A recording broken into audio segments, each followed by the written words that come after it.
They say New York is a city built on second chances, but let me tell you, sometimes you only get one shot, and if you blow it, the whole damn world is watching.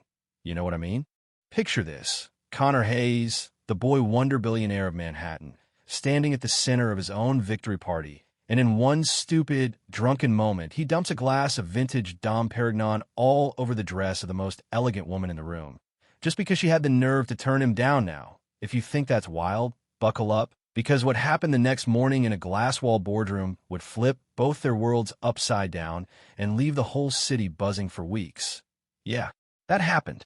The night before had been all silk and marble, the city glittering below, Connor's penthouse humming with the energy of money and possibility, jazz floating, champagne flowing, the kind of crowd that only turns up if your name is on the Wall Street Journal front page, and you're about to ink an $847 million tech deal that'll make you the king of Park Avenue.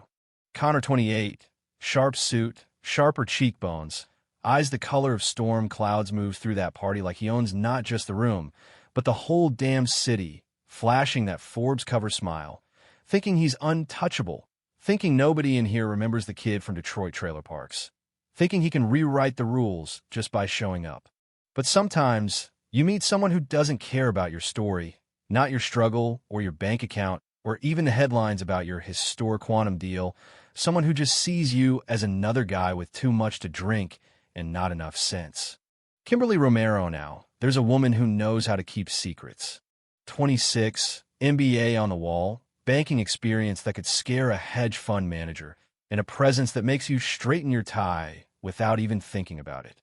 She's at the party as a model, or at least that's the story everyone believes, but the truth sits zipped up in her leather briefcase. She's Meridian Global's lead negotiator, the architect behind that very same contract Connor is toasting toe, just doesn't know it yet.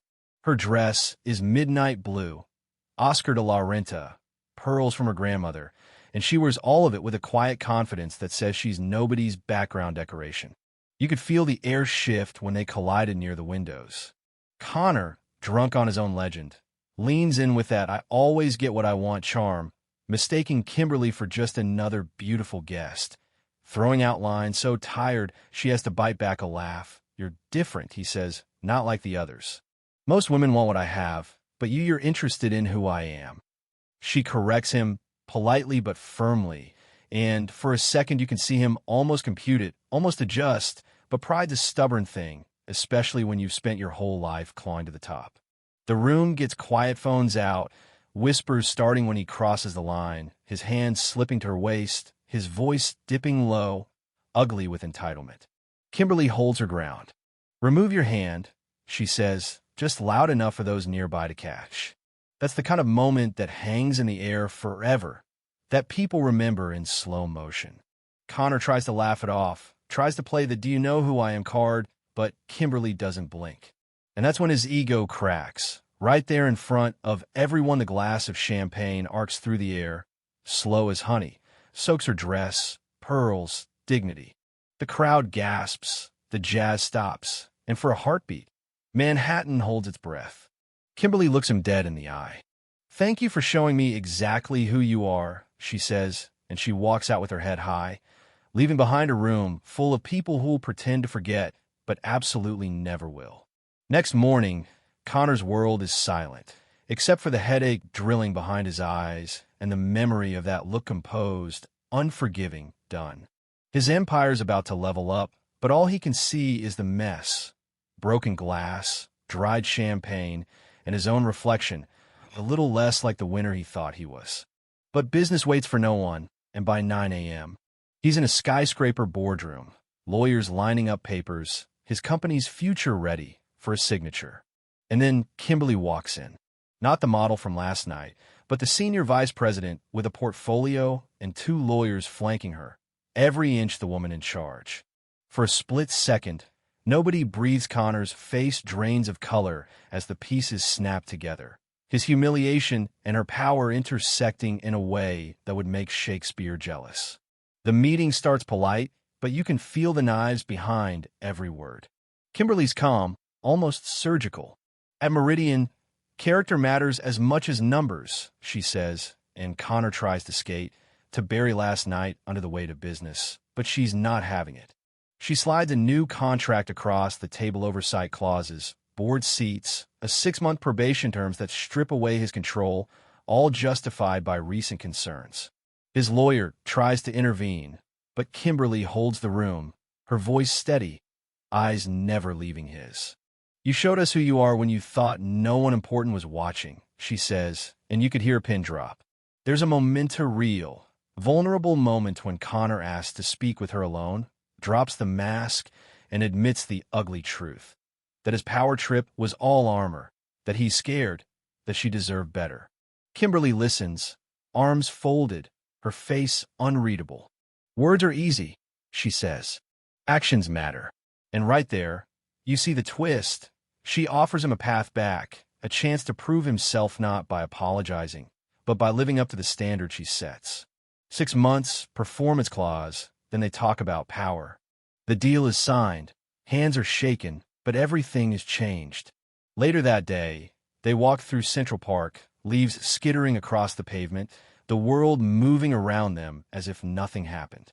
They talk about where they came from, what they've fought for, what it means to be underestimated, to be seen, to be hurt. Connor confesses more than he ever has. Foster care, survival, the hunger that built his empire, and the emptiness that no amount of money could fill. Kimberly shares her own scars, being the only black woman in business school, fighting for every ounce of respect, never letting her guard down until now. And for a little while, it seems like maybe, just maybe, something real could grow from all that broken glass. But this is New York, and nothing stays simple for long. A week later, a hole-in-the-wall pizzeria, rumors surface, whispers in boardrooms, gossip columns painting their connection as a calculated move, a seduction for leverage.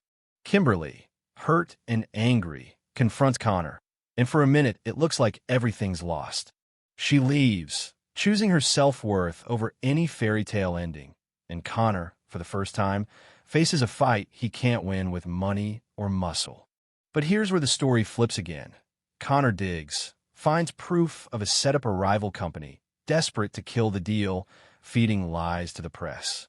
Instead of spinning it for PR, he goes to Kimberly, lays everything bare, even offers to kill the biggest contract of his life just to prove his feelings are real.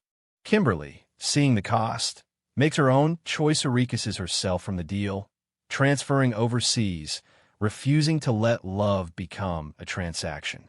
In the end, two people who spent their whole lives fighting for a seat at the table have to decide if trust is worth more than any contract, if they can risk everything, including their pride, for a shot at something honest. Their story doesn't end with a neat bow, just a question hanging over the Manhattan skyline. Are you team second chances, or is redemption something you still have to earn, one honest moment at a time? Drop your take in the comments. What would you do if you were in their shoes? And if you want more stories that dig beneath the surface, you know what to do. Hit subscribe, and let's keep this conversation going.